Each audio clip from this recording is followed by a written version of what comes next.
All right, guys, today we are finishing up the lecture with that we started with hunting and gathering, and now we're looking at the transformation to sedentary societies. Questions to consider with this lecture, which geography still plays a role. Like, I don't want you to dismiss that because there's no question in geography here. These are just additional things to be thinking about as we go through the lecture. What was significant about Natufian culture? How did the three examples of early villages show the transition to sedentary life? What final changes towards agriculture and sedentary life took place during the Ubaid period? Why does agriculture lead to patriarchal societies? And how and why did women's roles change with the shift to sedentary and patriarchal society? Okay, so those are things to be thinking about. Those are the topics we're going to be looking at. Although I did want to look first just at, let's call it the migration, let's say changing culture with migration. And so we're going to look at just briefly a few areas and how they were different based on the migration and the locations that they went to. So we talked about hunting and gathering societies last time, and some of the characteristics that were consistent no matter where you were in the world, right? Whether you were in Australia, Europe, Asia, the Americas, those characteristics we looked at in the last lecture are there because of the nature of what hunting and gathering is.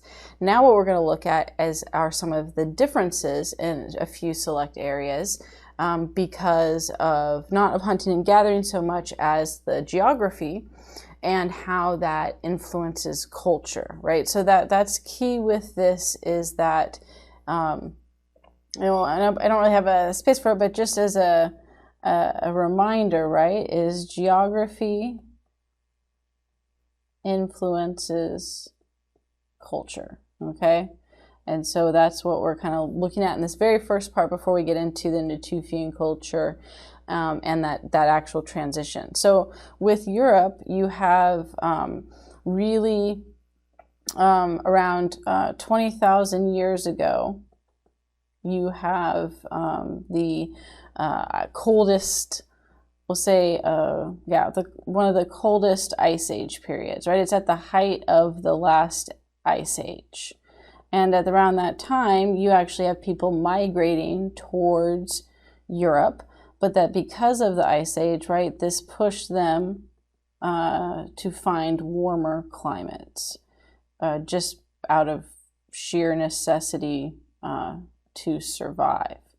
With the move to warmer climates, this ultimately altered their hunting, patterns, we'll say, what they hunted, how they hunted in the process. And so what you get were smaller animals, right? In the Ice Age with the areas we looked at before, you have the large game as the main goal with the mammoths and as the key. There were other animals, of course, but the mammoths were the big one because of what it provided.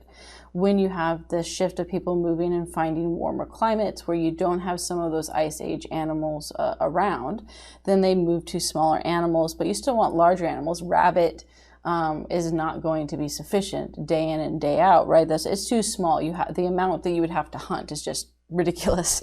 So what they tended to do, and of course it's the availability of the animal as well. Bison and deer were two of the main types, along with horses.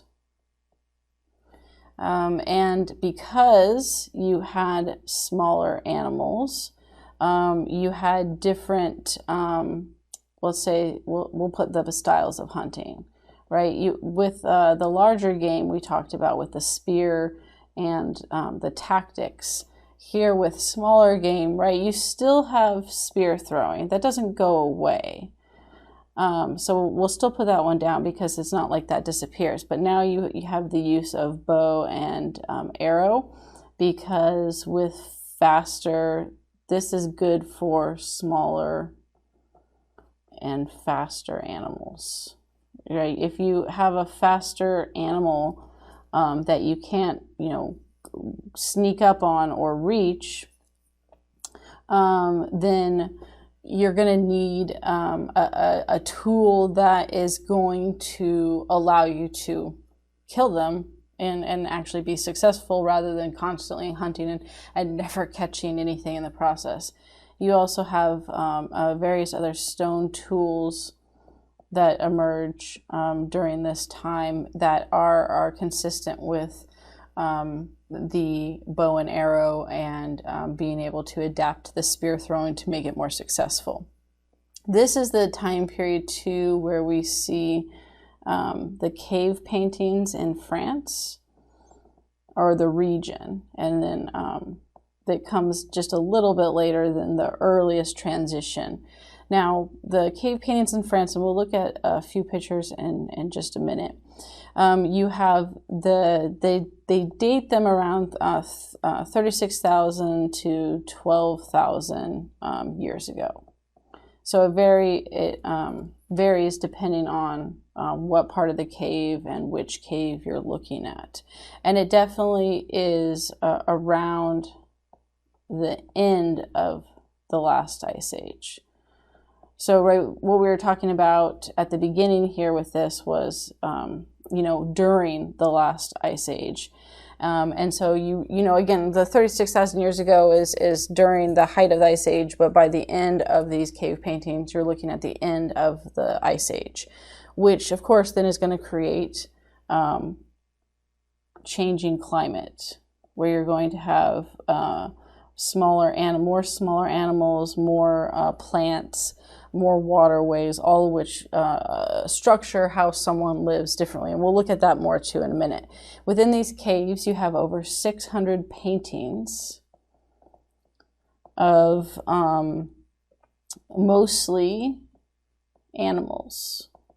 It's interesting, there aren't a lot of trees or mountains, right? It wasn't focused on nature outside of really animals. You have the horses, bison, deer, all of those type of things. And it really focused on, hunting and life of the animals. There definitely is this sense of the animals in various, we'll say, stages, right? Whether that's, life, death, running away, escaping, but it definitely does show the vitality of the animals in many sense of them in movement, in them full of life. And even when they're being killed, kind of that aspect of life and death in that process. They're definitely not stationary animals that look lethargic or aren't moving around. It kind of, when you look at all of the pictures together, all these hundreds and hundreds of animals, they kind of like burst with life in the sense of living things with the animals. So, and you get that more than if it was like trees and mountains, for sure, in that process. You also had around 1,400 engravings or symbols, or both in that case. Some are engravings, some are symbols, and then some are a combination of both. We don't know the purpose, in part because there isn't writing and they didn't leave that. There's lots of different theories. There's definitely one that it's a spiritual ceremony that these paintings were done for various spiritual religious ceremonies, and then it was somewhat of a religious sanctuary that was used so that people went for whatever the religious purpose. Nonetheless, if we're looking at importance of this, one of the things that it does, of course, is that it shows us, how people lived during this time, to a degree, right? They don't have pictures of many of people doing things, so we don't get that aspect of it, but it does show what was important to them. You wouldn't spend that much time, and with how many paintings and symbols and engravings, it obviously was important to them to spend the time doing it.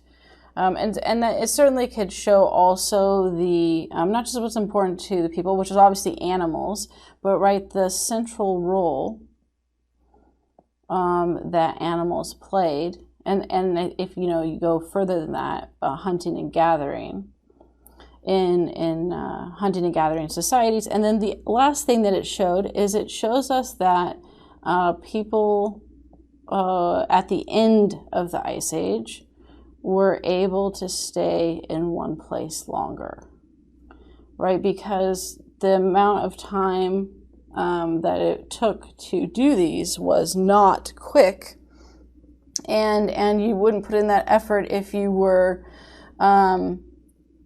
leaving, in a month. And they definitely were there longer than a month.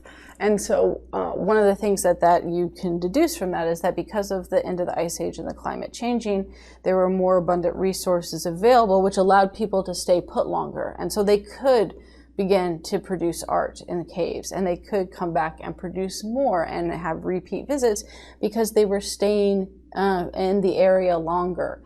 And if not staying they weren't staying the whole time, but that potentially moving to other regions and then coming back for part of the season as well. Because over the years the people continued to add to them. So let's look at a couple pictures there of the caves, and then we'll look at Central Europe with what would be like Ukraine and Russia today.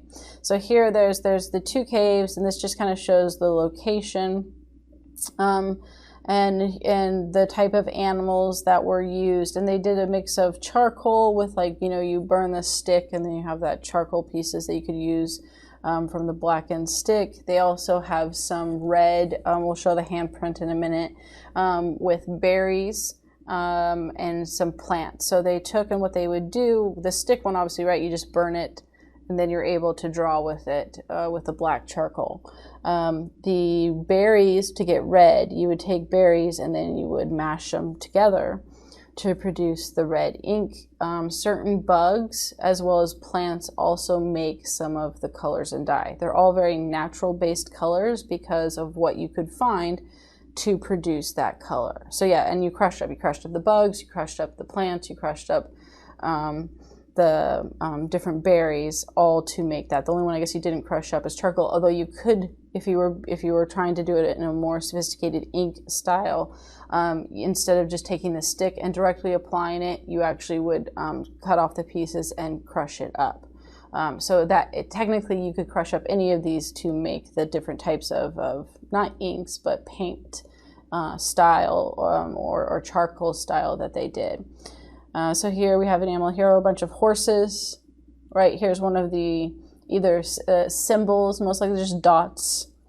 Some suggest that there was also, that there's either were markers of representing a specific number of things, or that they were just simply playing around with the ink and the materials that they had to paint with. Here's one with a hand, right? And you can kind of see the outline of the hand. And what you would do is that they would crush up, and this is the red berries, right? And what you would do is you'd crush it up and add some other agents to dry it. Because if you crush up the berries, they would be wet. It'd be more like paint. This is more like a powder or chalk. And so after it dried and you crushed it up some more to make it more the powder, they actually would use they would think a reed of some kind that was hollow, and then they would put their hand, where this negative space is here, their hand went, and then with the other hand you put the substance into the reed and you blew on it like a blowgun, and then that's what created this pattern, right, all around the hand, was from blowing the substance over their hand. So your hand would get covered, but when you removed the hand, it left this negative space, and then you had the outline with the color, which ends up being later used as a technique in art. So this is this is the earliest example we have of that type of technique. And then you have the second cave that's pretty famous in France as well. This one is the one that they used to be able to go a long time ago and visit the cave.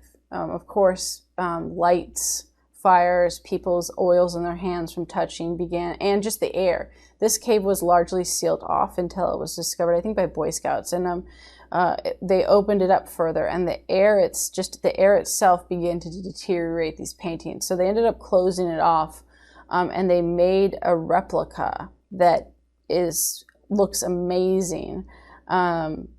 And I don't know if you weren't told that it was a replica, if you would know that it was a replica. And visitors can still go walk through the replica.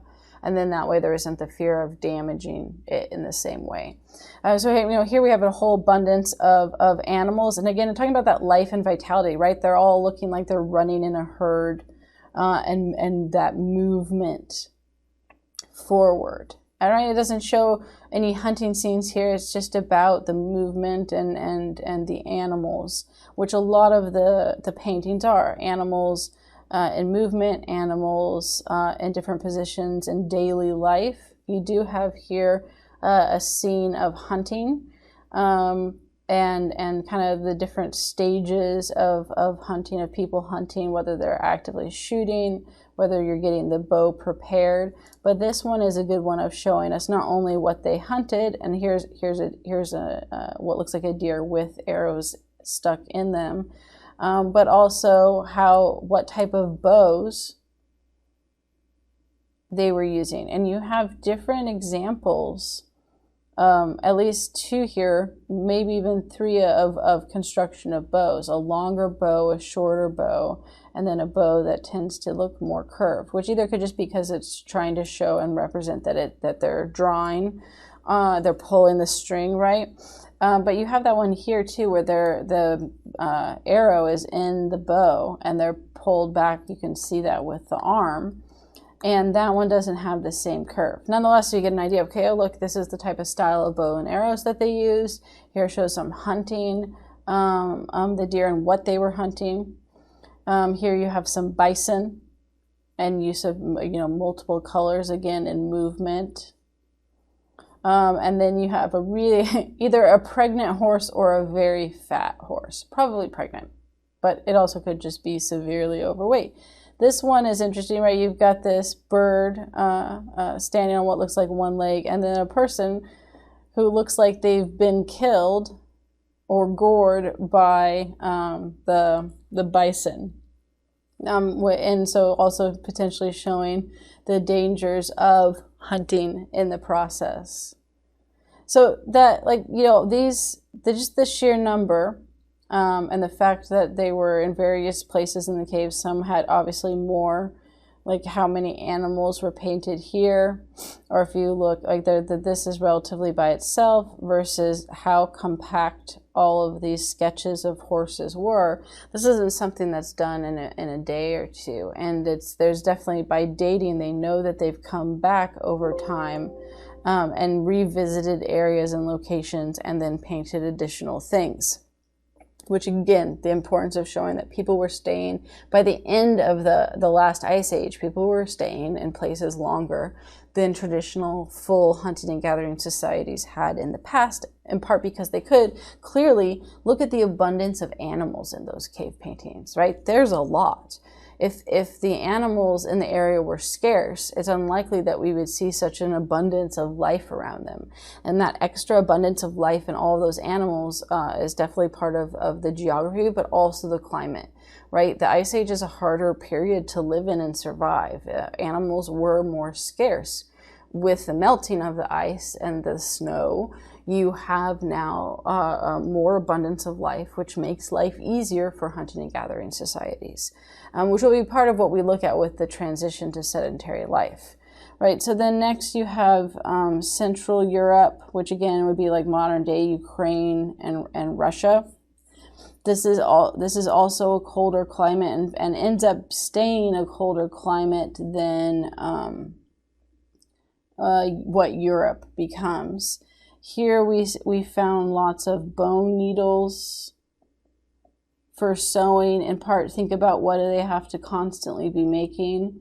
Warmer clothing and shelters, right? If you're going to survive in the colder areas, you need to be able to do that, which of course led to multi-layered clothing. There was, we'd already seen some evidence of, I mentioned the padding and kind of insulation, but there was a lot more in different styles and techniques. Weaving was common in most places, but you do see it here too. Pottery would have been difficult to dry.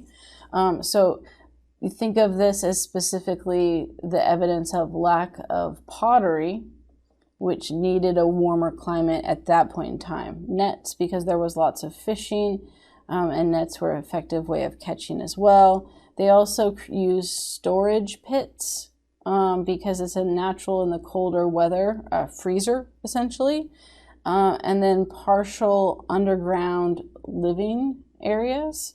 So the benefit of this, and we actually see this in the Americas with the Anasazi as well, if you have either very warm climate or very cold or both, like for example the desert, which has very hot during the day and cold during the night. By building underground, it is a perfect insulator to keep the cold out. And it is by how you start a fire, and that right, it keeps it, basically heats up your living area.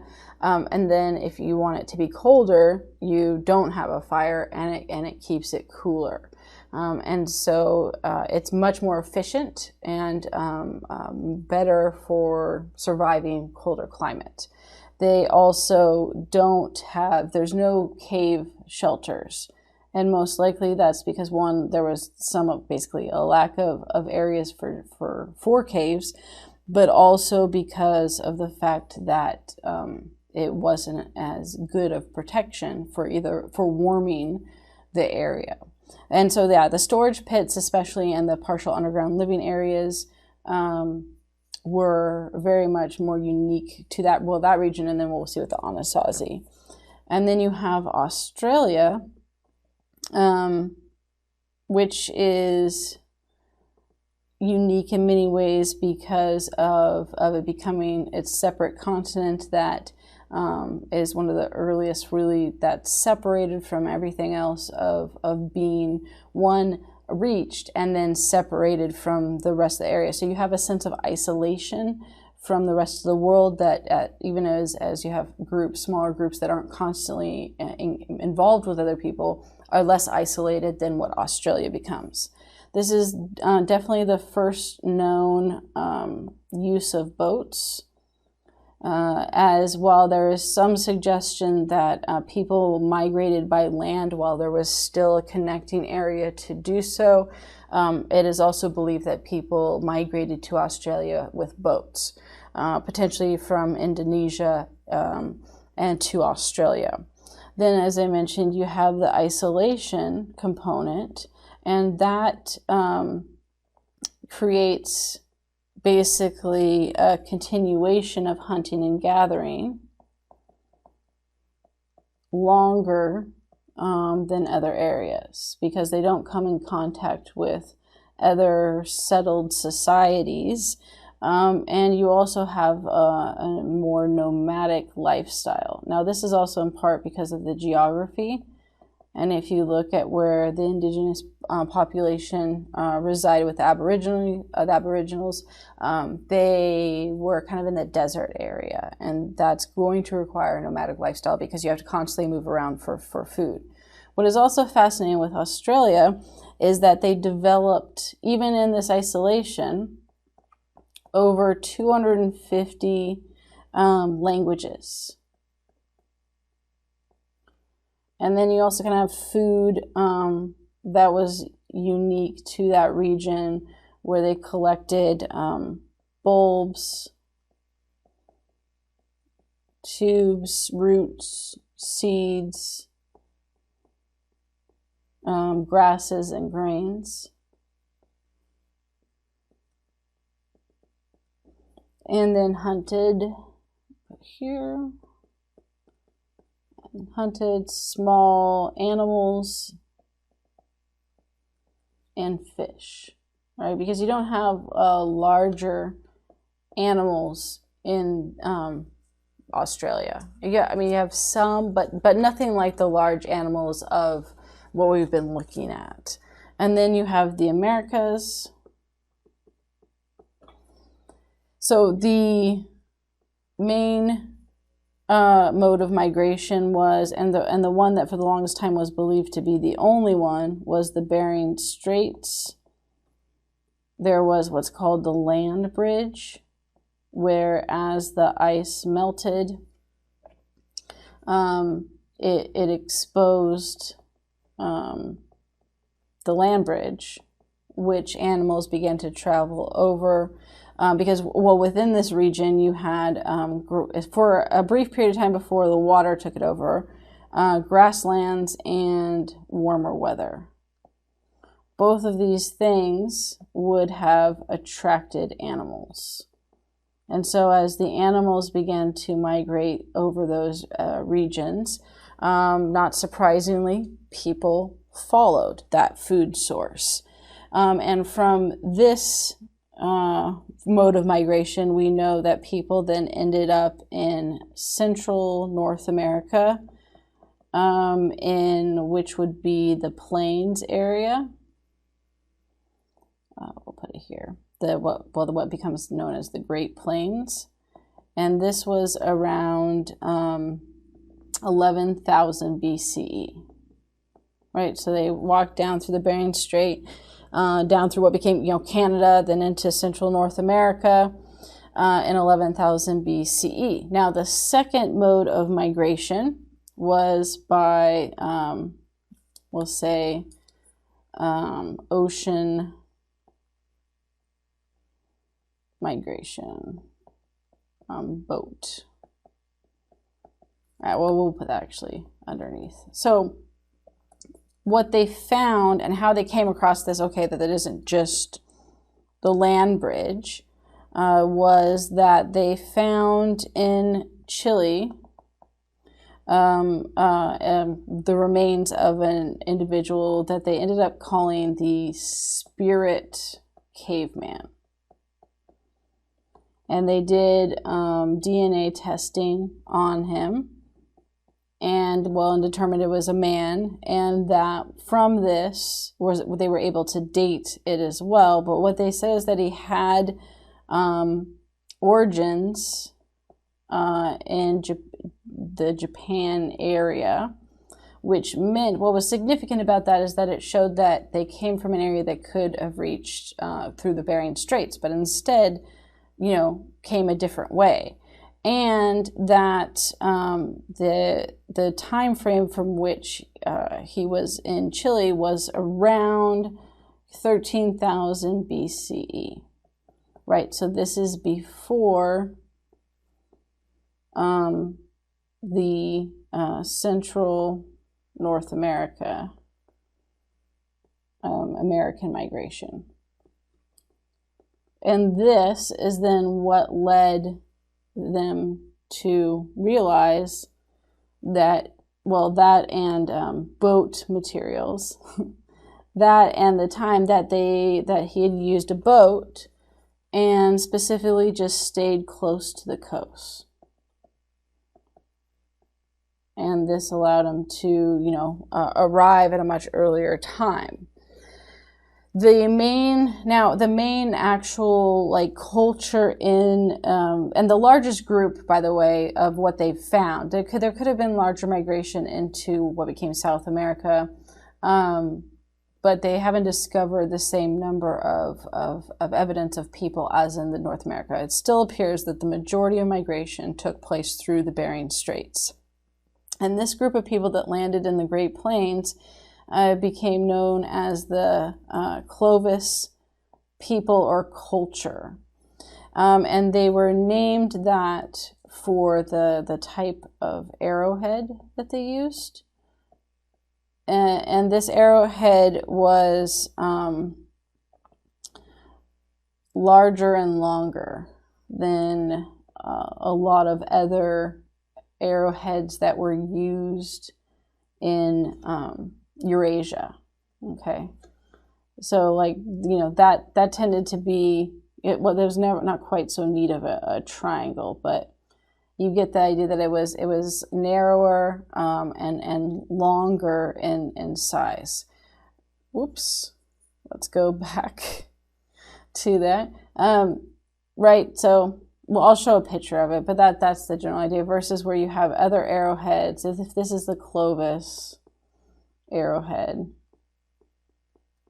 then you have like the other traditional arrowheads that tended to be shorter and wider in nature. Say traditional arrowheads, Eurasia arrowheads. There we go. Okay, so just to give you an idea of the difference. What was significant about this, though, is it actually showed their migration pattern through the the garbage, basically, through the remains of left discarded arrowheads and broken arrowheads. So basically the garbage that they left behind as they traveled from Eurasia through the Bering Straits and down, they were able to find this trail of arrowheads. And what was fascinating is, well, this is the traditional arrowhead that from where they could pinpoint the start of migration, the Clovis culture was already using this type of arrowhead. And that's why then they became called like the Clovis culture, because it clearly was a group of people that were practicing similar cultural practices, at least with the type of tools that they were using. And so that they had that, it gives us an origin point, and it gives us that they continued trade and cultural diffusion as they migrated quite far away. They were originally big game hunters, right? So they followed the mammoth and hunted mammoth as well as with other hunting and gatherers. And then transitioned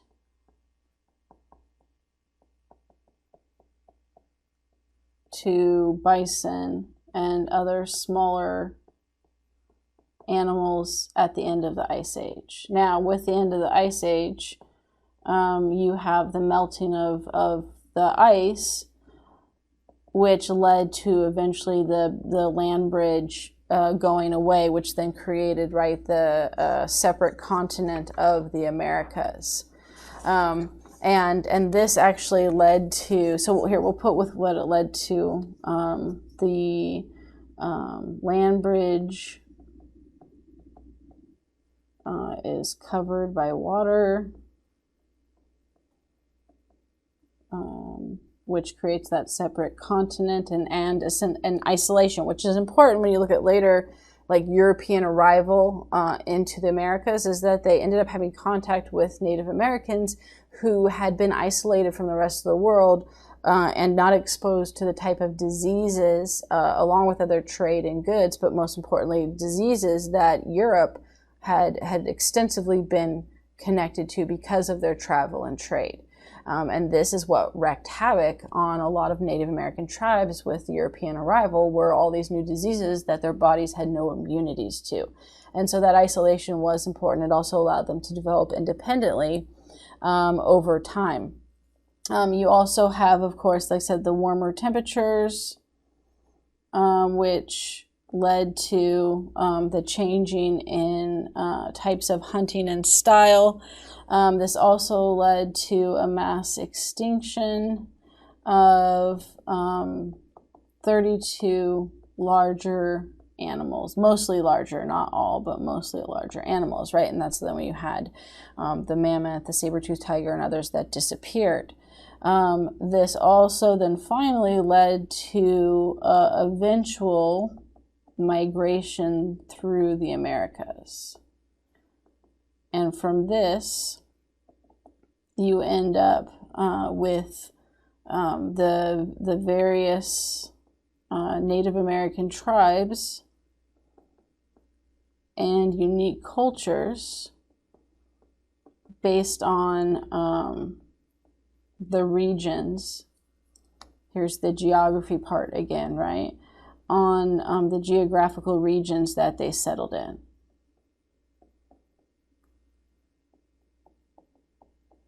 Okay, so let's look at a few images for that. And then what we'll do is look at that transition to sedentary life.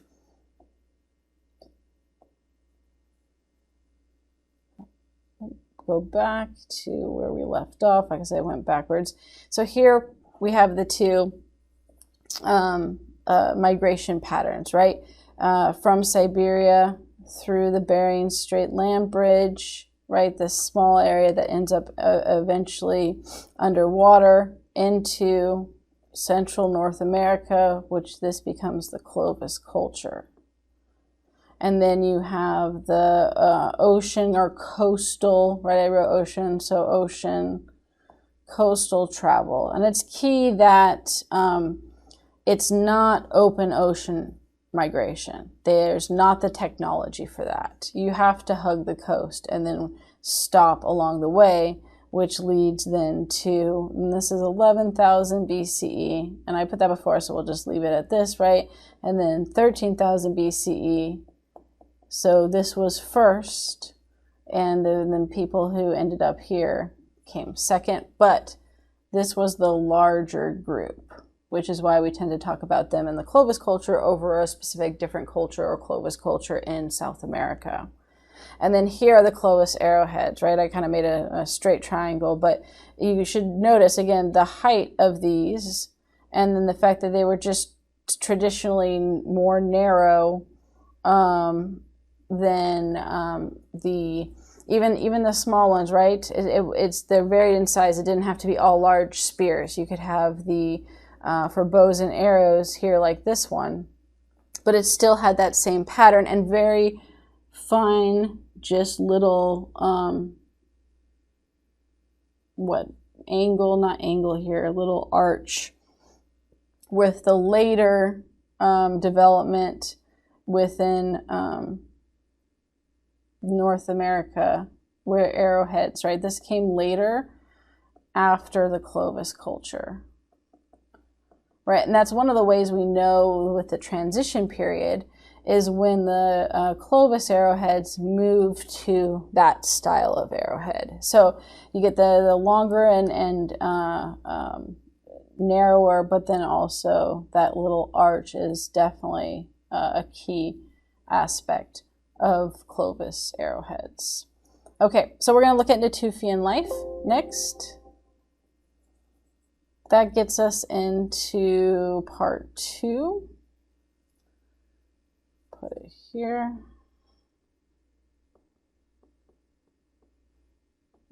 So we'll say Natufian culture and life. And one of the key aspects of this is definitely that transition to agriculture and sedentary life. So this is where we start to see people begin to settle down and not move around quite as much and begin to experiment with agriculture. So what we're going to look at here is just a brief clip. I'll put up the whole link for you, but then we're going to just look at the one clip of, it's called Crash Course, World History. Crash Course is a fun series. And we're just going to look at part of this because I played the whole thing. YouTube would probably take down this video. So we're just going to play a snippet. I'll post the full video for you on Canvas itself. And he's looking at the positive and negatives of agriculture. And then briefly talking about the herders.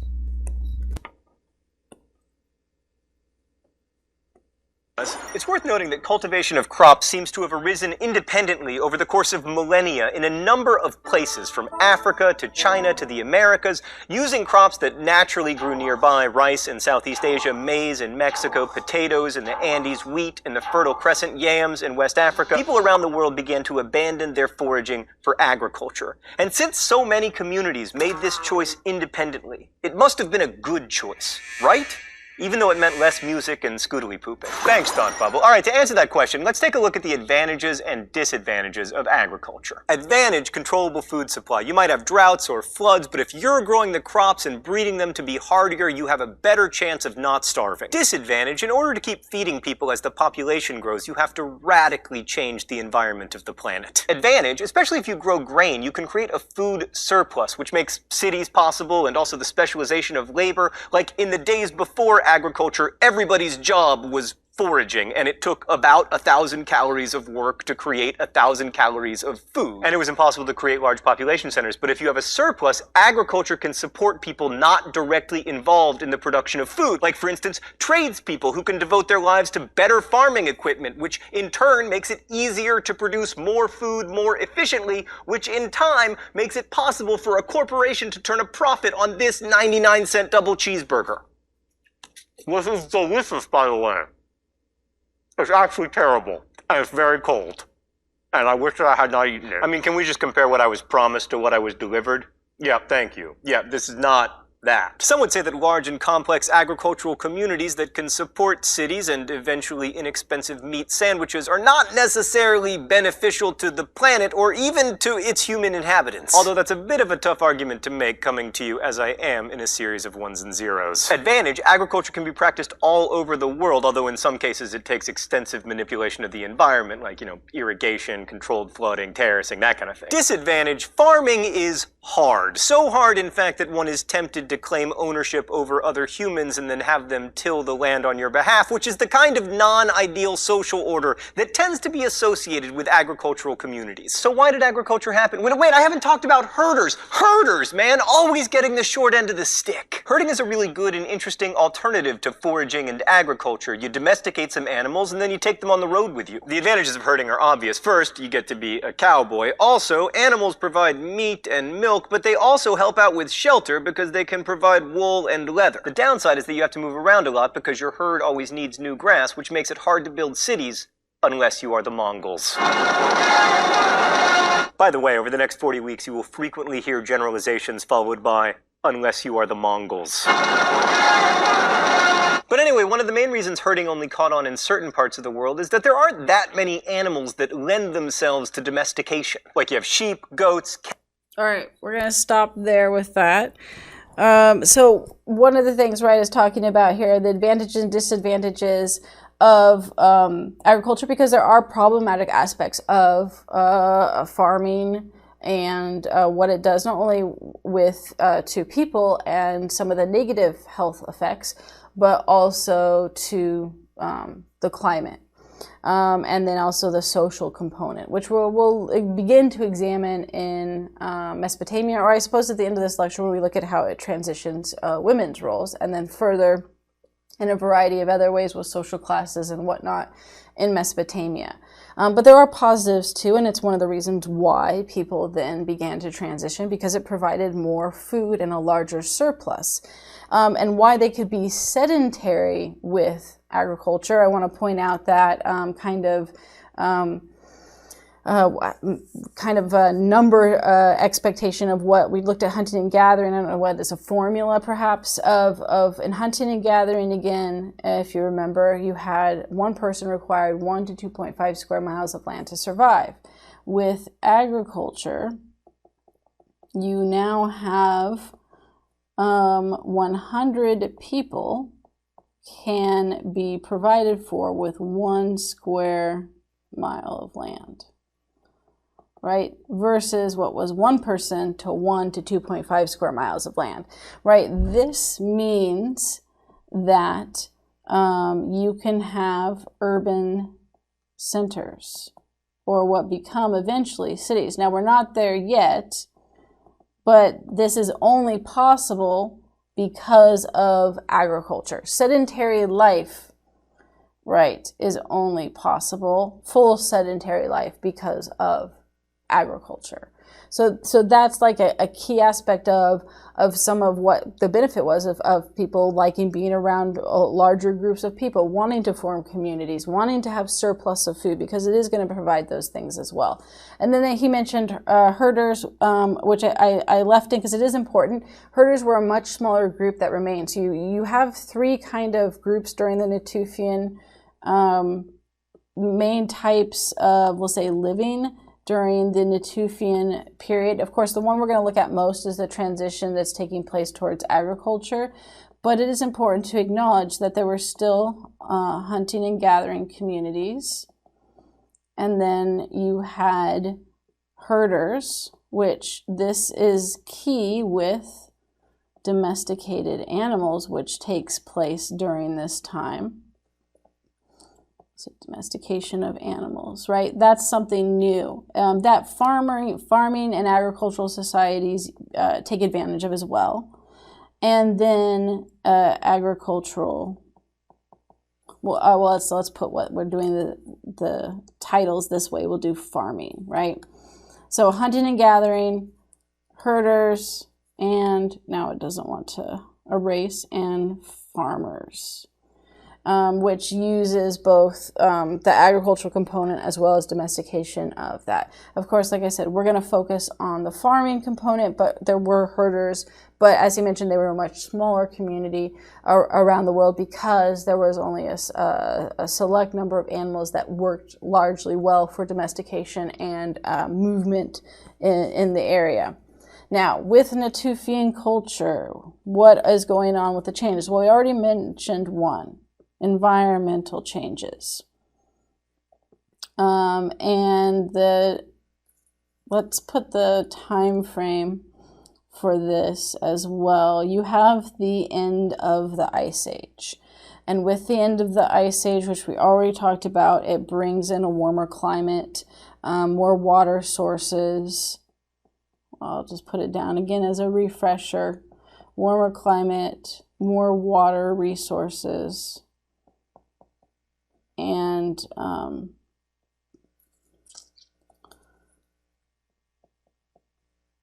more plants and animals, which is going to allow, with all of these, just in general, more resources, then you can stay put. This culminates then, if we're looking at what becomes the Natufian period, around 10,500 BCE, right? You have that significant change take place to fully, the significant change is done to fully take advantage. Okay, and this then allows for, with what we've looked at so far, larger groups of people and staying in one place longer. And you get that what they do with this is that they move to the banks of rivers, because you have more rivers available. This allows for more fishing, which also allows for more permanent settlement. And you also get new styles of, we'll say, settlements. There were two kind of main types along the riverbanks. The one would be that they would form these huts in rows along the bank, or you would have clusters of huts. The benefit of the clusters of huts is that it could they kind of form mini protective. So there we go. I didn't want to draw. You have so we'll put clusters of huts, and so this provides protection. Nope. Oops. Sorry. Let's take that off. We don't need the nighttime view. Okay, so it provides protection from wild animals mostly. And that both of these, though, were more permanent types of settlements. What it also provided was, besides with the larger groups of people and why they could, is that you're only able to do this because of the increase in food, which availability, which allows for a larger population. You have to have more food resources and surpluses to have a larger population. With a larger population and grouping of people beginning to occur, that leads to trade and development of trade. Now, we're not fully at it like an organized economic system, but that you have the ability to trade because of excessive, surplus, which then can lead eventually to leisure and luxury items. We see during the Natufian culture the beginning of burial practices as well, where you have not only different types of burial forms, but items as well. So forms of burial, and we'll look at one of those with Chatal Hayuk, and then items buried with a person, which also, if items begin to be buried with a person, that would suggest an increase in food and surplus and trade as well. And then you also have the time for artwork, right? Which the French caves start to begin to show that example, but expands even further where you have decorated bones, either in jewelry or painted in other items. You have more fertility goddesses that emerge during this period, and carvings, because this does require, one, that you stay put, but also leisure time in that process. Okay, so now we're going to look, I think we're on 3 now. The 3 examples of Natufian settlements. And these examples, and what's important with these is, please pay attention to how they develop. What's being added with each one? How are they moving closer and closer to permanent sedentary life, which they're already starting to do. But not just sedentary life, but like civilization. We're going to look at the components of civilization at the beginning of next lecture. And so kind of when you listen to the beginning of next lecture, think back to these 3 and how does each one show increasing steps towards, we'll put this as like a note here, right? How does it show increasing steps towards civilization, right? Because these 3 are good examples of how you're having this transition, right? It didn't just immediately go from hunting and gathering to full-blown civilization. Instead, it was a period of time. Right, so Jarmo is one of the ones that we're going to look at first, which around 7,500 and kind of was abandoned around 5,000 BC. And these will overlap, right? There's some earlier starting periods, but then the end time does overlap with them. It's not a one starts and ends, and then the next one starts and ends. One starts, and then it continues on, and then another of the villages that we're going to look at starts and continues on, and then the third one starts while the other 2 are still potentially going on. So Jarmo is one of the earliest ones where you see pre-pottery Neolithic village.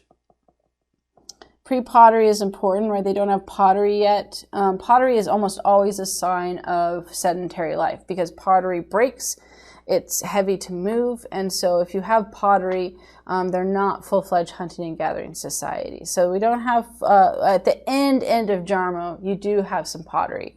But at this period, right, their main thing was basket weaving, and that then was covered in a kind of pitch to make it waterproof, which again still shows that there was probably some movement in at least seasonal. They were likely to not always be fully sedentary, so we're not on 4 yet, but semi-nomadic. And the reason for this also is we're going to see in their homes. So most likely semi-nomadic, and the best guess is seasonal. So they may have only moved once, or I guess it could be twice, once away and once back a year, to better regions suited for that. There was, they believed to be around 150 to 200 people or population. And there were about 25 huts in the village on 3 acres of land. And so it wasn't this was small, right? Not a large population. Obviously family units sharing the huts. And there is definitely, when I talked about semi-nomadic, we have a lot of evidence of building and rebuilding these huts, which suggests that they, like I said, left and then came back and fixed them up or added to them or made them again. We know that they did grow barley, so that we have, right, here's our aspect of beginning agriculture that took place. But they also used wild wheat and still had hunting and gathering, right? So they weren't full-fledged, farming community, right? That we don't know a lot of them. That's about it. I'm going to show some pictures once we get through the 3 examples here. Jericho is next, and Jericho is larger. Each one of these gets larger too, by the way. So for this one, it was around 7,000 BCE to 6,000 at its height, right? There were multiple periods of Jericho. Okay, so this is not the only period. There's an earlier period that isn't as settled, and then you have several later periods that go all the way to like 1500 BCE. So we're looking more at the 7,000 to 6,000 period one. Here you have around, they believe during this period, 2,000 people or population. So right off the bat, you should notice, right, an increase in significant increase in size of people. And then one of the things that's the most, we do know that they had farming,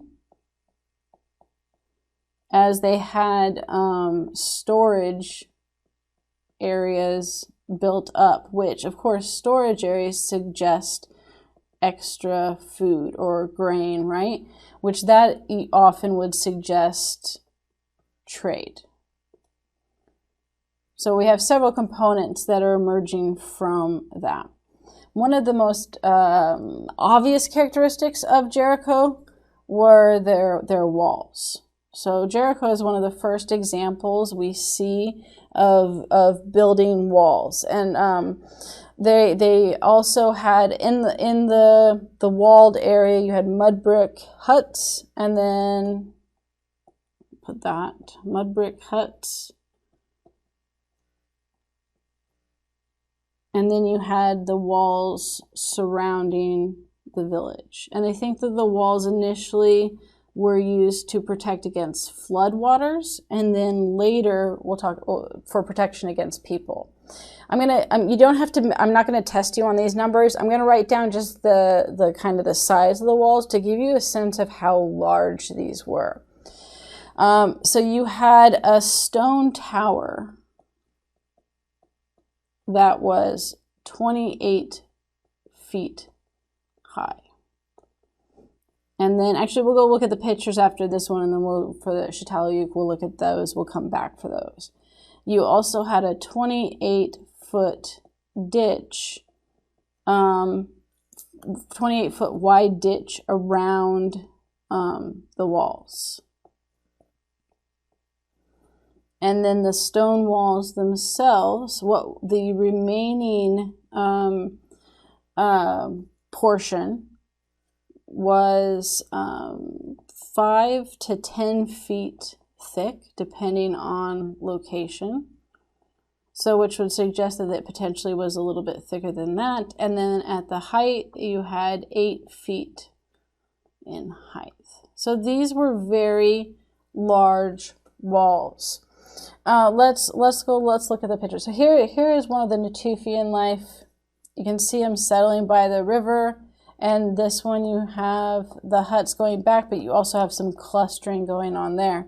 And we can see fishing, animals, right? The dog was domesticated, and it somewhat changing numbers, but circa 10,000 BCE. There's some evidence it might have been a little bit earlier than that. So you actually have wolves that, the wolves became domesticated dogs. And what they think actually with domesticated dogs were that you had now more, why it happens, right? More permanent settlements that were staying in place longer. More docile wolves began to recognize that you had within these settlements fish. And there were scraps left over after that they harvested that got thrown out. And if the wolves were willing enough, could go down and pick that up. Well, people began to notice that and realized that the wolves could be a good early warning system for other animals and attacks of other animals. And so they began intentionally leaving food out to feed them. Those that were more docile began to stay longer and longer with food. And it's been proven that it only takes a few generations of breeding to end up with domesticated animals. Now, fully domesticated takes longer generations, but the idea of them shifting kind of from wolves to domesticated dogs that lived and were bred and born in these villages, happened relatively quick. And then they would specifically breed those that were more docile and friendly. And it doesn't take much before then you have more characteristics of a dog than a wolf because of selective breeding. And then because of the fact that they both provided a service, one of providing food and also one of early warning system and protection in of itself. So it was a natural animal that they didn't used to eat, but rather as a companion to help with life. Here we have some of the remains of Jarmo. It doesn't show much. You have some of the brick surrounding kind of the areas of where these huts were. This also shows some carved out areas. But as I was mentioning, that what we see is a lot of formation and reformation for the foundation, right? The actual part of the hut was not made out of brick or stone, right? They carved down and then you'd build in those areas. But there was a lot of rebuilding that took place. And then here we have the Jericho walls, and this gives you, it's not a full perspective of it, but it should give you just how thick these walls were. Oh, that's the only one. We'll come back to Çatalhöyük in just a minute. But that's the idea. This doesn't give the full height, but it does give that really well how thick. So with the walls, right, let's talk about a minute of what's significant about the walls. What does it show? Well, one thing is, and you think about that you have this wall, and then you have this circular stone tower, right? Here's the tower. And then you have, we'll do it wavy to indicate it's not the wall. You have this ditch around the wall, right? And then here's the wall. And obviously this is tiny because there were people that actually lived inside that, but this is the small version of it. So what does this tell us about the society as far as other additional features? Well, one, it could have initially been for protection against floodwaters, but it also became protection against other people. Right? And what's significant about that is, one, that there's more warfare now and conflict. And why does that happen?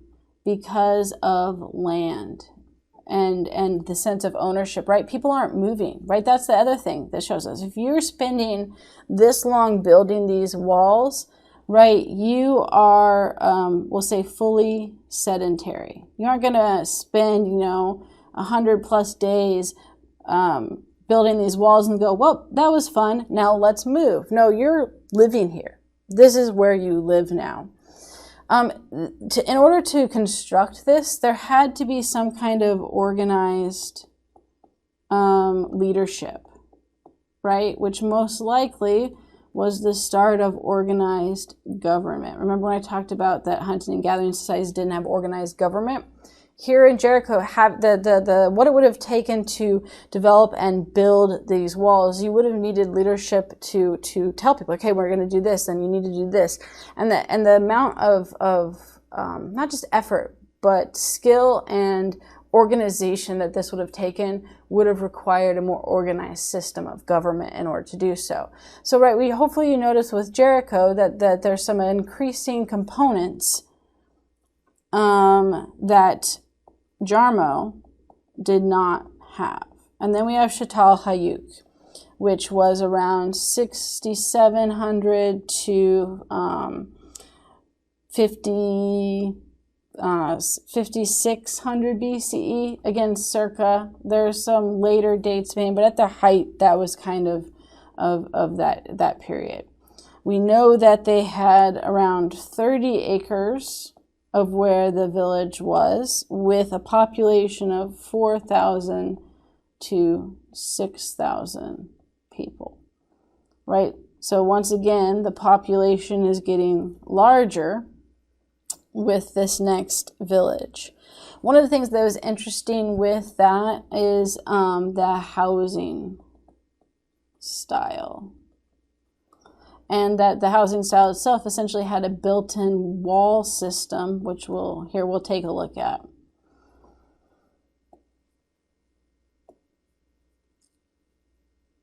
All right, so here's Shatal Hayuk. And if you notice, and this is just a reconstruction, it's not the whole thing. These are their homes. So what's missing, right? There are no streets, right? There's no roadways, there's no streets whatsoever. You actually moved about on the roofs. That's how you got, and on top of the roofs we know that there were marketplaces. People hung out, and you just lived your life. And people spent a lot of time on the roofs. And then you had inside the home where people had their individual homes. The other part was, right, that the homes, you can see it here, the houses became the wall. Now this was smart because in Jericho, not the mall, the wall, in Jericho, you built the wall and then you had kind of a permanent location which you really couldn't expand from. So then if the population grew too much, people had to start living outside of the walls, which provided less protection. Here, as your population expanded, you just added on another house, right? You could just keep adding on houses, and the outside, the last houses added became the wall.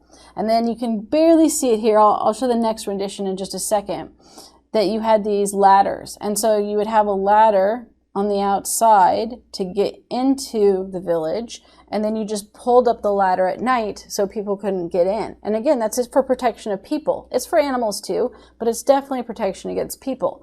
And then because there were different sizes of house, you can see much bigger houses and then smaller houses, taller houses, right? That you had to have ladders to get to some of the houses, which we'll talk about what that means in just a minute.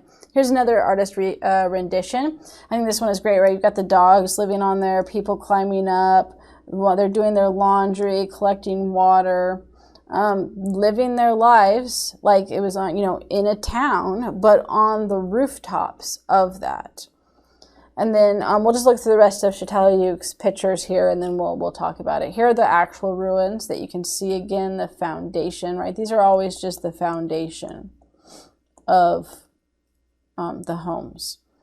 Here's the inside of the house with the ladder up to the roof with a fire pit cook area.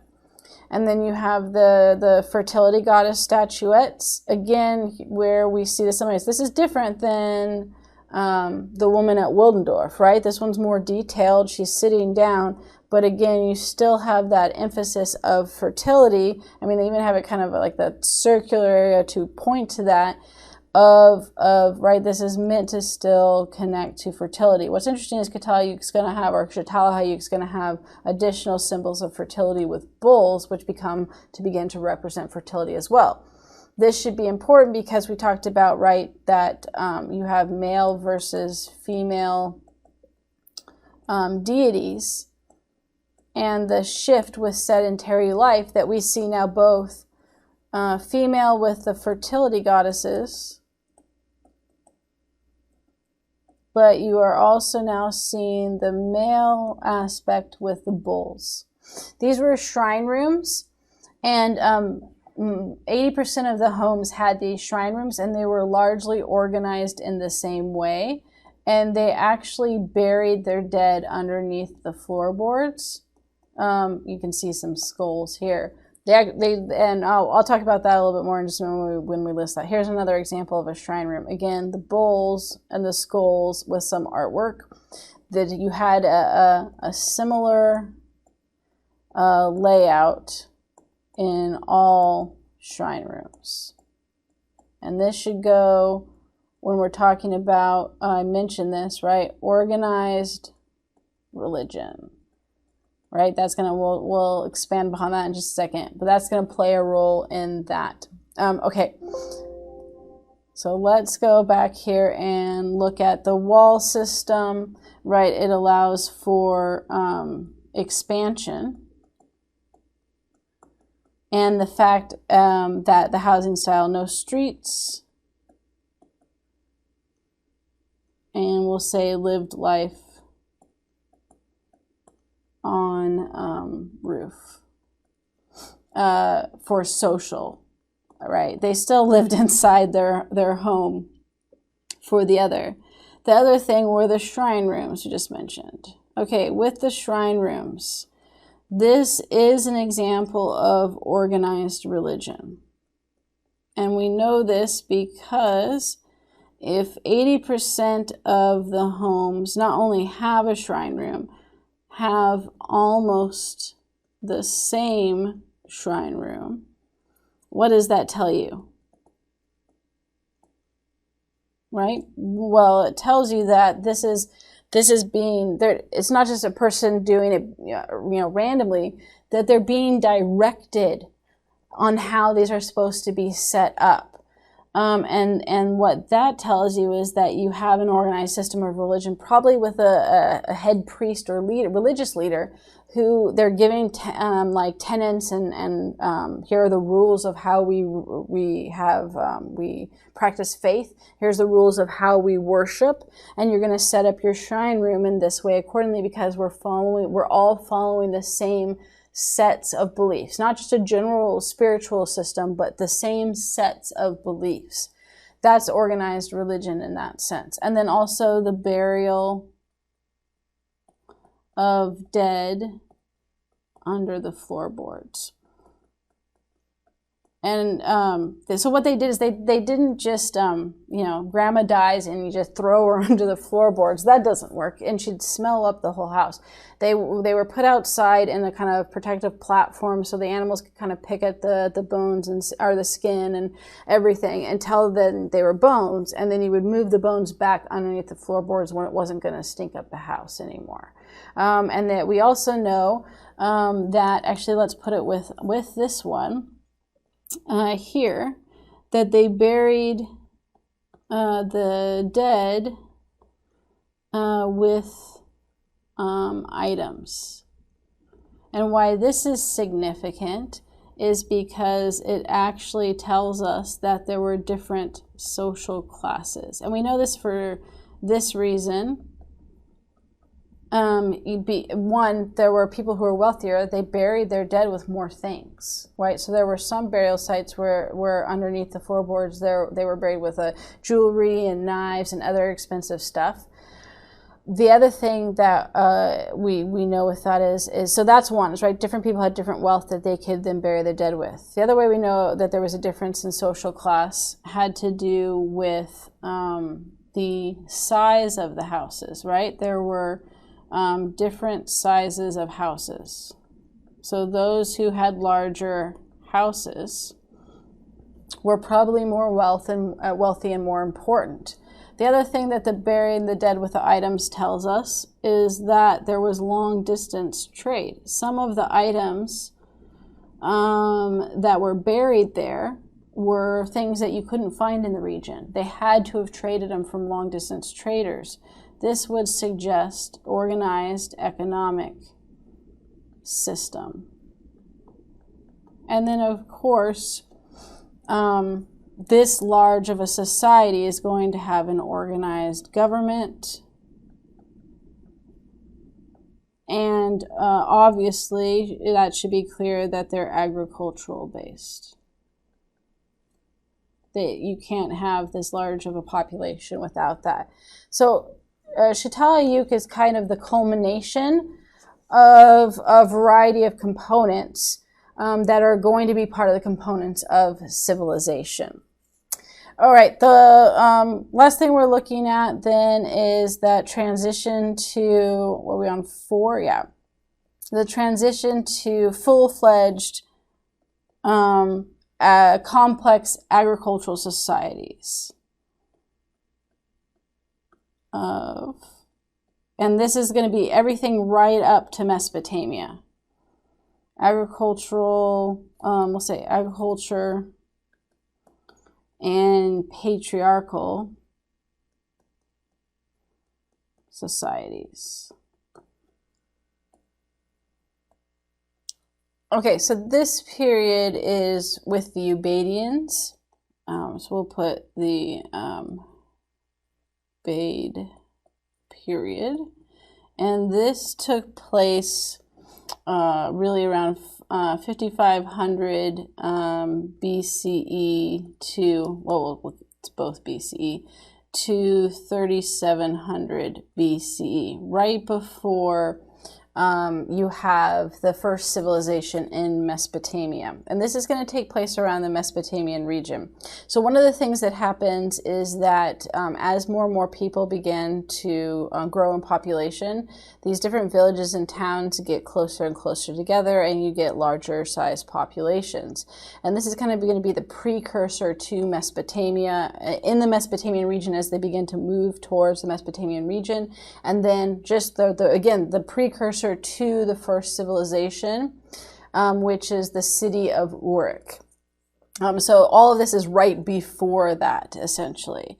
So one of the things that you have is looking at, okay, so what was the geography of Mesopotamia, right? Or what becomes Mesopotamia? Because it's not quite full-fledged Mesopotamia yet, but they're in that region. Well, one, it was arid. It was also a harsh environment, which when we look at Mesopotamia, next week we'll see how that shapes their kind of structure and view on life and death and their general outlook. You do have some desert area, not the whole thing, because you have the Fertile Crescent, which was, so we'll put that too, right? The Fertile Crescent region was where the agriculture really happened, because this is where you had good soil and water sources for farming. Okay, and then you did have flash flooding and unpredictable rainfall. All of this, what it kind of showcases is that it was a difficult place to live. It wasn't easy, but there were attractive components to it, especially because of the Fertile Crescent and the rivers, right? You had 2 river sources that were important and enticing for people moving to that region and slowly kind of migrating in that area, the Tigris and the Euphrates. Now, they were also unpredictable.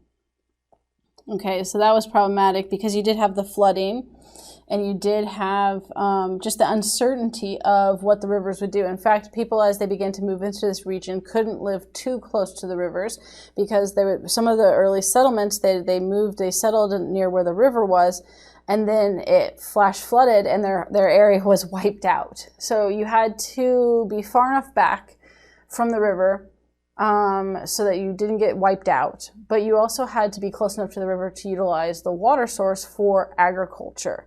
And then you had all of this aspects of geography and climate, right? I said geography, but it's geography and climate of Mesopotamia. What this ultimately does is it forces Mesopotamia to develop into a highly organized society, so to survive. And it's going to force technological changes and what is often called the agricultural and technological revolution. Okay, so let's put that as 2. Technological and agriculture revolution. Now, again, with the word revolution, it sometimes is seen as, oh, this happened super quick. It wasn't something that was fast. This was over a period of time. I mean, look at the dates from it, right? It's not this immediate thing. But it was a revolutionary changes in the way that they adapted and the technology that they created in order to survive in this kind of more hostile environment in many cases. So some of the technology was irrigation, and it was definitely technology connected to agriculture. You had canals as well that were developed during this time, because a lot of it was how can you, with irrigation and canals, how can you, and we'll put the last one too, holding tanks. How can you divert the water and resources of the water and store excess water, right? Holding tanks were to store excess water for droughts. So if you started to have issues with drought for flooding and droughts. And so the idea was that if you had extra storage of water, that if there was changes in the water levels, that you still had that. And so it could not only take in extra water during flooding, but you had extra resources during the droughts. And then irrigation and canals were meant to divert the water flow to safer areas to live, right? So you didn't want to live right next up to the river, so you diverted the water to your fields that were in a safer distance away, so you didn't get wiped out in the process. And then you have the plow that was developed.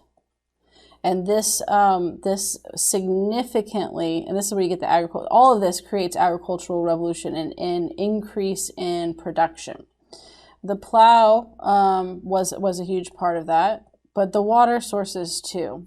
So let's put it under all of it. All of this creates an increase in agricultural production.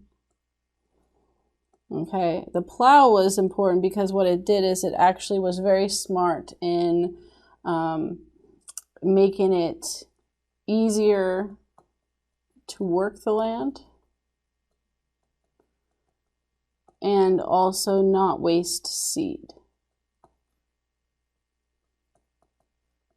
And so that also helps with the agricultural development. So these things that were developed, like I said, is what helped the Mesopotamian region shift into a city and civilization. The structure of Ubaidian towns,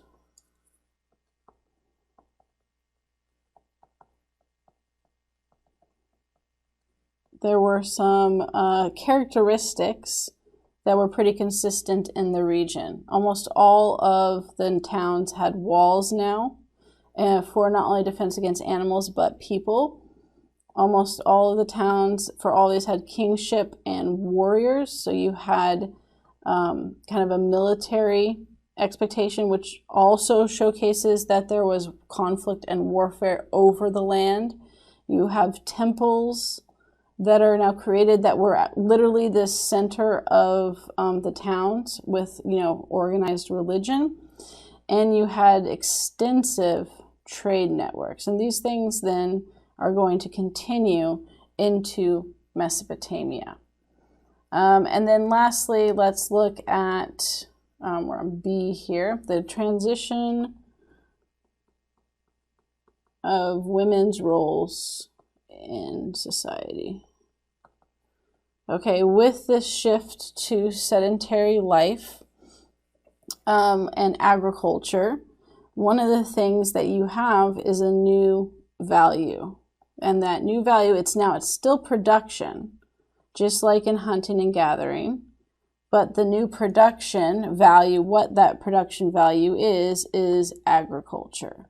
Agriculture became the wealth of the Ubaid period, and then within Mesopotamia and Uruk in the first civilization. And you have with this a new change in roles for men, not for women. Okay, so if you look at within a hunting and gathering society, right, men had traditionally hunted. But now hunting was not, it was still recreational, occasionally supplemental, but you had domestication of animals, and you had farming now. So that you didn't need to go hunting to survive, and they certainly weren't going hunting for months at a time like in an original hunting and gathering societies.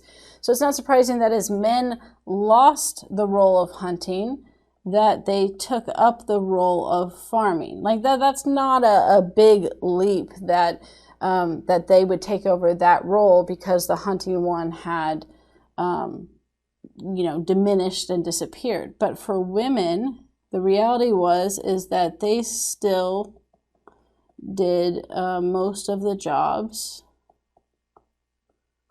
and roles that they did in hunting and gathering. So their roles didn't change. They still were responsible for the children. They still were responsible for cleaning and cooking and prepping.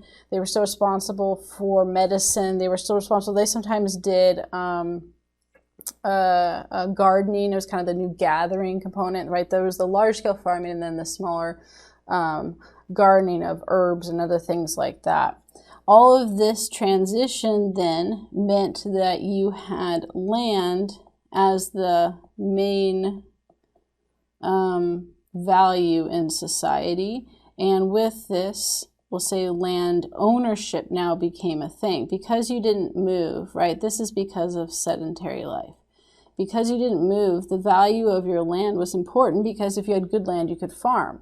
And you weren't moving from that location, and so people wanted it on. This is also why there's warfare, right? Warfare ends up happening because of land ownership and sedentary life in agriculture as well. Land ownership, right, that sense of that went to men because men were doing the ones that were farming. And this leads to a patriarchal society. Okay, and then with a patriarchal society now, you have changes in the role or how women are kind of viewed within that concept. So now men are clearly in charge because they dominate the value within society. And women end up, well, besides patriarchal, one of the things that happens with it is it's also patrilineal. Patrilineal, right, is pater and lineal. It means the father's line. And what that means is that we'll say title, wealth, name, etc., right, goes through the father's line. So why this is important is because when it comes to children, what happens is that, right, the importance is who is the father, because then their position and social structure in society is going to be based on the father's line, not the mother's. Therefore, you have a huge emphasis on now virginity in women, because there is this desire to make sure that you are clear on who the father is. Now, as I mentioned in the Zoom meeting, I mean, of course they could do other things.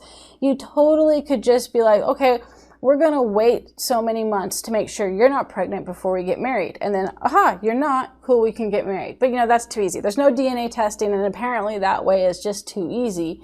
So instead, what happens is that there becomes this huge emphasis on virginity in women to essentially to prove the father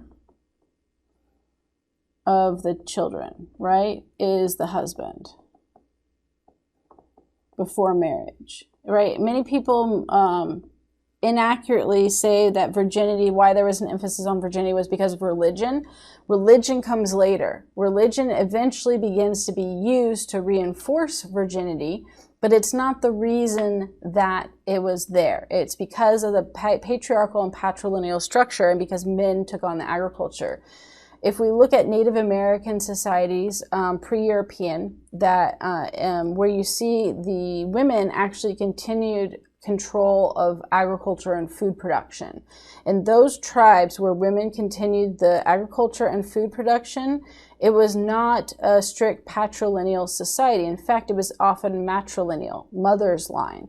And you took the name of your wife, your children took the name of your wife, you often moved in with your wife's family after marriage, and guess what? Virginity wasn't focused on. It wasn't a taboo to have premarital sex, because there was not that emphasis on all of the social and economic components that went with agriculture and men and land ownership, because women retained control of that part of the production. So it really was directly connected to agriculture and that shift. And also because of land ownership. And the reality is that somewhere along with this, women get tied to this concept of ownership. And so, like, while it wasn't, you know, in practice, this idea of owning a wife, a lot of the law codes and structures fit under that system of women being under man's control and in a sense owning her, and therefore he owned the right to her body, and the emphasis on virginity. And the other, so that's the key with virginity. The other part then has to do with, you now have more law codes that are going to develop to control women's actions and behavior. And this goes directly to, again, agriculture and the value, because they are not producing, right, the value in society anymore. We'll put that, not producing value in society. Their status goes down. Now, this is over time as well, and that's important to notice. We're going to look at Hammurabi's law codes, which are Mesopotamian law codes, and we'll see Mesopotamia is not one of the harshest, because it still is a period of transition. This is all transitioning slowly to this. We're going to also see this, and I'll talk about it more when we talk about the government in Mesopotamia, but early Mesopotamia, it appears pre-kingship, because there was a period of pre-kingship during the Ubaid period. Women participated in the government. They were allowed to be part of the General Assembly and the Council of Elders. As it shifted to a full-fledged patriarchal society, women were pushed out. Right, so they lost control of being and representing the government. They lost control of that. However, there's still going to be protections for women in the Hammurabi law codes that we don't see later. Women are still going to have some agency, which agency, oops, not in. Agency means choice and freedom, right? Where you're getting to make some decisions in that process. And that women could initiate divorce in Mesopotamia under certain circumstances, which is huge because that's not allowed in other societies. They did have some protections about just being abandoned by their husbands in order to have another wife, which was also a big protection. Nonetheless, that you still see where women were expected to be under the control of men. And all of that takes place through law codes, through reinforcement of ideas and values, and ultimately where women have less and less authority and equality within the society. So let's look at this reading. There we go. Women in patriarchal societies, right? This is what I asked you to look at for the discussion board assignment. So here we got like most agricultural civilizations downgraded the status and potential of women, at least according to current standards, right? And of hunting and gathering. Agricultural civilizations were patriarchal, run by men, and that directed the political, economic, and cultural life, right? And these developed, they became more organized. The status of women, let's try not to cover it up here. The status of women deteriorated from its initial level. Individual families were set up on a patriarchal basis, with the husband and father determining fundamental conditions about obedience to male authority. Right? Patriarchal family structure rested on men's control of most or all property, starting with land itself. Marriage was based on property relationships, and it was assumed that marriage, and therefore subordination to men, was the normal condition for the vast majority of women. Right? So here, this is connecting the idea of land ownership, that marriage ended up falling under land ownership, which then meant that women fell under that and men were at the top. Okay? That right, and this is shown with a patrilineal component, right? After marrying a woman, usually moved to the orbit and residence of her husband's family. This is the patrilineal aspect. Characteristic patriarchal conditions developed in Mesopotamian civilization. Marriages were arranged for women by their parents, and a formal contract was drawn up. We will look at that. They did have some choice, but yes, it was largely in the contract, and it was arranged. The husband served as authority over his wife and children, just as he did over his slaves. It does mention, right, early Sumerians may have given women greater latitude than came to be the case later on, which is true because, again, it was a transition period. We're going to look at where women did have important rights was with the religion. Women could be priestess in Mesopotamian religion, and you got a lot of independence if you chose to become a priestess. And again, we will also look at that later. It does mention, right, adultery of a wife was punishable by death, while a husband's adultery was treated far more lightly. This is totally normal, is that this idea of sexual punishment for what was seen as kind of sexual crimes is that women were always punished more harshly, right? And why? Well, because that goes back to the patrilineal aspect and virginity and the importance of the male or the heir and ensuring that it was the husband. And so if a woman was having an affair, that threatened that. The other part it threatened, hang on, let me scoot this up for just a second, right? So adultery threatened the, let's say the male or the husband's heir, husband's certainty,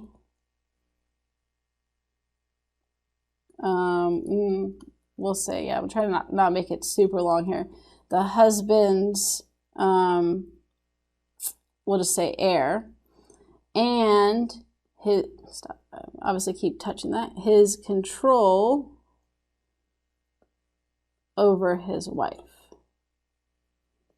So it was a combination of adultery threatened both that fact that of the certainty that that child was his heir. It also though threatened that control that he was supposed to have over his wife. And so women were punished harsher than men because of that threat. Right, during Sumerian times, they began to emphasize the importance of a woman's virginity on marriage and imposed the veil on respectable women in public to emphasize their modesty. And this then ended up limiting some of women's daily freedoms. Let's skip. This is just talking about some of the other societies and what they gave women. So why was patriarchalism so pervasive? As agriculture improved using better techniques, women's labor, though still absolutely vital, became less important than it had been in hunting and gathering or early agricultural societies. So we talked about this, right? Their status is connected to the value. And the new value on production was agriculture.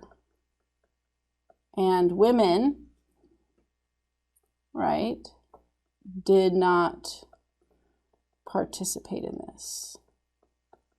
And because they didn't, right, their status went down for women, but for men, it went up. And so when men's status goes up, this gives them more control, okay? Which is also why we see these new controls and rules for women. The inferior position, let's go part 2 here. Agricultural societies were based on concepts of property, which we also talked about, right? Land ownership, not only with agriculture, but then marriage ended up falling under land ownership. Beginning with the ways land was organized. Law codes were based on property relationships.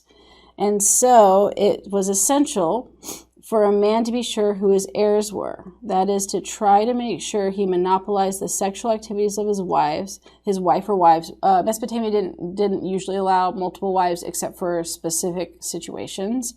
And this explains the strong legal emphasis placed on women's sexual fidelity, with the tendency to treat women themselves as part of a man's property, right? So here, this is important because what this is saying is that because it was important to know who his heirs were, they made sure to monopolize the control of their sexual activities of their wife to ensure that.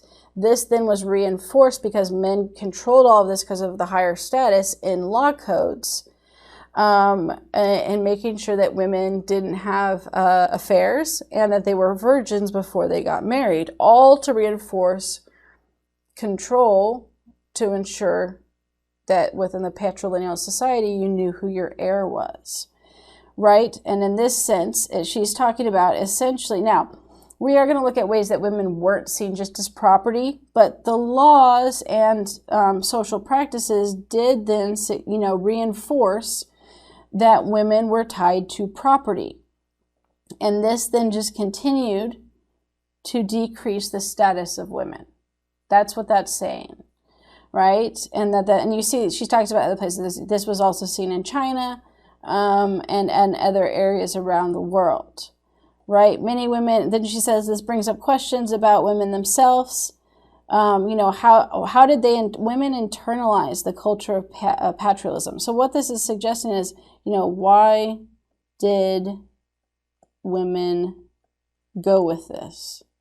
Why didn't they, when this changed, why didn't they be like, whoa, hold up. You want us to what? Forget that. I'm not going to do that. Screw you. I mean, why didn't they? Why didn't they be like, we were equal. Why would we go to this system? Because it didn't happen immediately. This was a slow and steady change. It took time. It was transition over time. Little things began to change slowly, piece by piece, right? And then this gets internalized into cultural practices, with parents passed down to their children, and their children are raised to believe these small changes, and then smaller and additional changes happen, and they raise their children to believe in these changes, so that eventually women are taught from a young age to internalize this patriarchal and patrilineal system and to agree with it, or at least to follow the rules. And then you have law codes that reinforce that. Okay, so that's what she's talking about there, and that's why it's happening, why women didn't just go, we're not going to do that, forget you, right? Because it was a slow, continuing process. And then she does say that there was some agency that could take place for women, right? There were law codes. So if we look at agency, there were law codes initially in Mesopotamia with Hammurabi's law codes we'll look at that do provide protection. They also talk about indirect control, right? She mentions that that wives could wield informal power in patriarchal societies by holding emotional hold they gained over husbands and sons. So you may not have, actual control by the law codes and the structure of society, but the wife can, persuade her husband to do things, or the emotional hold she has over her son that can have some control. You also have women could also form networks, right? Networks of other women. This was either the household,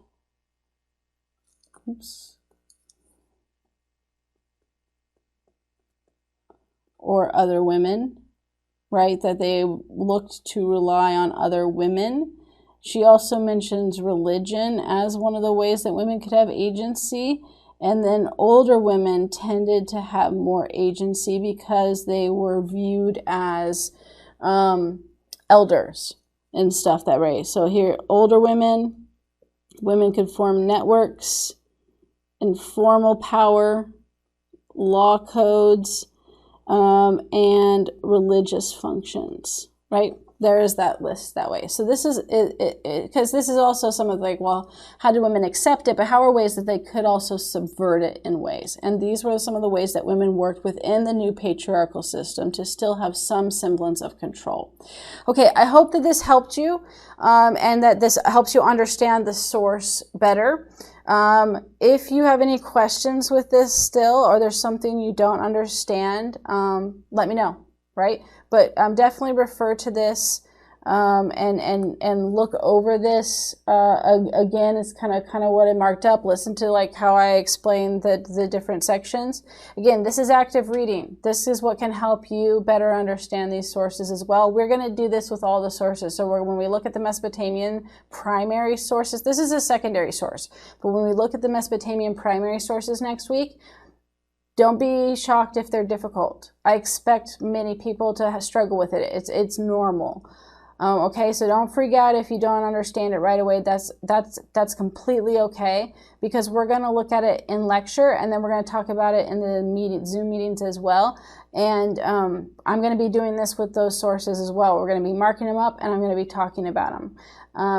I highly recommend you try this tactic as well, and see if you can maybe make some more sense out of them as you go along and read through it, and then go back and do this active reading. And then, watch the lecture and see what I talk about it, and go back to the reading and see if that makes more sense. By the end of the lectures, the discussion boards, the Zoom meetings, then you should, and your readings, you should have a good understanding of those sources, okay? And if at that point you're still confused, definitely reach out to me. Because I'm going to be doing this with all the sources. One of the lectures in the week, or an independent lecture if I have to, of just the sources, will be there at some point in the week to make sure that I cover and go over and explain those sources as well. And you can then use this to help you with the discussion board assignments. All right, so next week we are looking at Mesopotamia and how you have the first civilizations and what the structure of Mesopotamia was like, how people lived, what the religion was like. Mesopotamians weren't very positive people.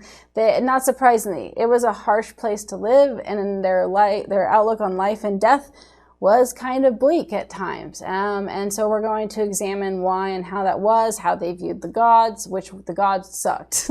They were not nice people either. You basically wanted the gods not to know who you were. That was the best possible outcome, that the gods just had no clue you existed, because then they couldn't mess around with you. If they knew who you were more likely to get have problems, if you will, at some point. Okay, so Mesopotamia next week.